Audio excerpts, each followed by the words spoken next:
মাননীয় chief whip, আপনি এখন ধর্ম বিষয়ক মন্ত্রণালয় সম্পর্কিত স্থায়ী কমিটি পুনর্গঠন সম্পর্কিত প্রস্তাব উত্থাপন করতে পারেন। ধন্যবাদ মাননীয় স্পিকার। মাননীয় সংসদ নেতা সদর অনুমতিক্রমে তার পক্ষে আমি নুরে আলম চৌধুরী বাংলাদেশ জাতীয় সংসদের চিফ হুইপ প্রস্তাব করছি যে গণপ্রজাতন্ত্রী বাংলাদেশের সংবিধানের ৭৬ অনুচ্ছেদ অনুযায়ী জাতীয় সংসদের কার্যপ্রণালী বিধি ২৪৬ বিধি অনুসারে ২৪৭ ও ২৪৮ বিধিতে বর্ণিত কমিটি নিয়োগ, কমিটি গঠন ও কমিটির দায়িত্ব পালনের জন্য নিম্নে উল্লেখিত মাননীয় সংসদ সদস্যগণের সমন্বয়ে দ্বাদশ বাংলাদেশ জাতীয় সংসদে ধর্ম বিষয়ক মন্ত্রণালয় সম্পর্কিত স্থায়ী কমিটি পুনর্গঠন করা হোক। জনাব মোহাম্মদ হুসামউদ্দিন চৌধুরী ২৩৩ সিলেট ৫ সভাপতি, ভারপ্রাপ্ত মন্ত্রী অথবা প্রতিমন্ত্রীর সদস্য। জনাব এইচ.এম. ইব্রাহিম ২৬৮ নোয়াখালী ১ সদস্য। জনাব মোহাম্মদ রশিদুজ্জামান ১০৪ খুলনা ৬ সদস্য।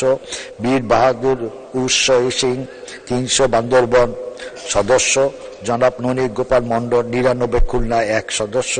জনাব আবু জাফর মোহাম্মদ শফিউদ্দিন ২৫৬ কুমিল্লা ৮ সদস্য। জনাব মোহাম্মদ ফয়সাল ১৭৩ মুন্সিগঞ্জ ৩ সদস্য। জনাব আনোয়ারুর রহমান খান রানা ১৩২ টাঙ্গাইল ৩ সদস্য। দিলওয়ালা ইউসুফ ৩৪৬ মহিলা আসন ৪৬ সদস্য।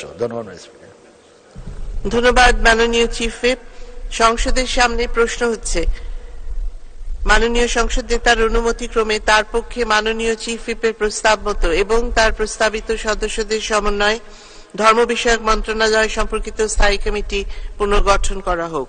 যারা এই প্রস্তাবের পক্ষে আছেন তারা হা বলুন, যারা এই প্রস্তাবের বিপক্ষে আছেন তারা না বলুন। হা জয়যুক্ত হয়েছে, হা জয়যুক্ত হয়েছে, হা জয়যুক্ত হয়েছে। অতএব প্রস্তাবটি সংসদে সর্বসম্মতিক্রমে গৃহীত হল এবং ধর্ম বিষয়ক মন্ত্রণালয় সম্পর্কিত স্থায়ী কমিটি পুনর্গঠিত হল।